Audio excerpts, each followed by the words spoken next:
Ollie's second time going out ever. He's not really well behaved when he comes out. He likes to go up and talk, and obviously when you go out you can't control the environment. I can't control cars, I can't control birds, I can't control what other horses are going to do, and when I walk him around my property there are other horses for him to look at and say hello to. There's a whole host of environmental factors that I can't control. I can't control the noise, I can't control the wind, I can't control anything. So when you're in that situation, what can you control? You! You can control you. So I can't control this horse right now. He's 600 kilos of pure stallion hormonal muscle. If he wants to do anything, he can. I'm little. But he doesn't need to know that. I need to give him the impression that I'm stronger and bigger and wiser and worth listening to and worth respecting. So you can see I really don't have the horse. Whenever I'm riding the horse, I like to see the ears kind of back listening to me. Occasionally one ear might come back to me, but pretty much he is just like, all right, what's going on here? What can I look at? And him being a stallion has now decided there's a nice chestnut horse for him to say hello to. So I'm just going to shorten my reins and I'm going to be ready for him to go up. I'm going to be ready. He's giving me a nice passage. Come on. So remember, Green Grand Prix piaffe and passage is the aim. So if I'm riding a stallion that wants to passage past another horse, he's not allowed to stop. Hey, hey. And you can see I'm just waving that whip, hey, near his eye. Not that I'm whipping him, but just saying, hey, I'm up here. I'm still here, remember. You're not going for a walk by yourself. And I need you to just come back to me. Now, it's never nice riding a horse that's not listening to you. It's never nice feeling that tight back. His back feels like it's about to bronc, buck, or do something, anything except do a nice dressage test at the moment. But in order for me to get to the Olympics on this horse has to start going out. This horse has to start competing. So the very first step is just to take him around the property and not die. So it's very, very important that now this will become part of his training session. So I wanted to record this because in a week, I'll record it in a week actually, he'll be dead. He'll just be like, yeah, whatever, it's the walk around the block. And he'll be desensitized to it and he'll be used to it. So your job as the rider, if you've got a horse that's scared of something or you're scared to do something with your horse, to go out and do it because it's only going to get better once you and your horse are used to it. Good boy. And when he's a good boy, and when I feel his back relax just 5%, or when I feel that he's listening to me by 1%, I'm going to tell him he's the best horse in the world. Good boy.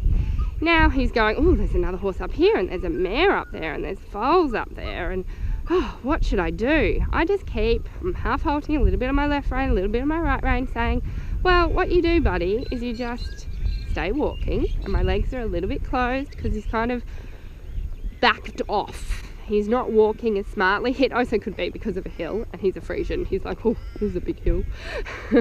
As you guys can see, it's not a big hill. And now he wants to scream again and say, hello world, the best stallion in the world has arrived.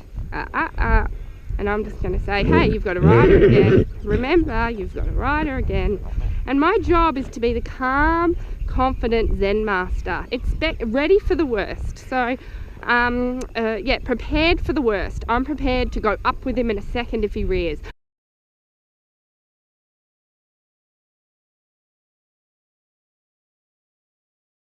And I'm giving my hands, I don't know if you can see that because I know the GoPro's not on my hands.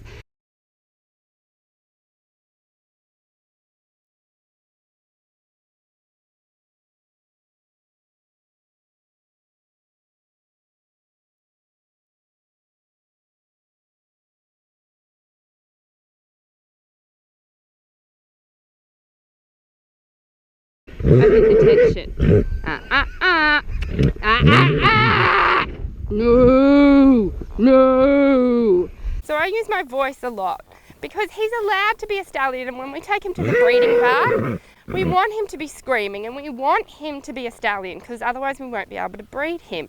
But this poor horse has to learn when he has a saddle on his back and when he has this little monkey on his back, he's not allowed to be a stallion. He has to think about what I want. Good boy. And you can see I can give a loose rein and not have to stress as much So much better than when we first came out. Good boy. I'm still ready to pick up my reins in an instant. I'm still ready to do whatever it is I need to do. And I'd be lying if I said my adrenaline wasn't running when I first come out. But my job isn't to listen to my adrenaline. My job isn't to think about me and my fears, and I'm a mother of 2 kids and what would happen if I fell off and died, and that is not my job. My job is to be there for this gorgeous horse. My job is to support him and tell him he's okay. My job is to be the leader, and when he does something I don't like, to say, hey, that's not how we operate. Remember, there's a rider on your back, so you got to listen to your mum. And then my job is to reward him when he does what I want. There is the scariest thing on the property, that duck. I swear it chases you. Look at it. Did you get the duck, Phil? Oh, it should be on my GoPro. Look at it. That is the scariest thing on the property, people. Good boy. Good boy. And now, for the first time, we're going to put him next to Milo. Back. Bop. Bop. Bop. Bop. Whoops. Good boy. Yeah, that's Milo.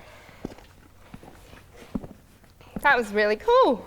He didn't do anything. Goodbye. So you guys have a super week, and I'll see you next week. Bye.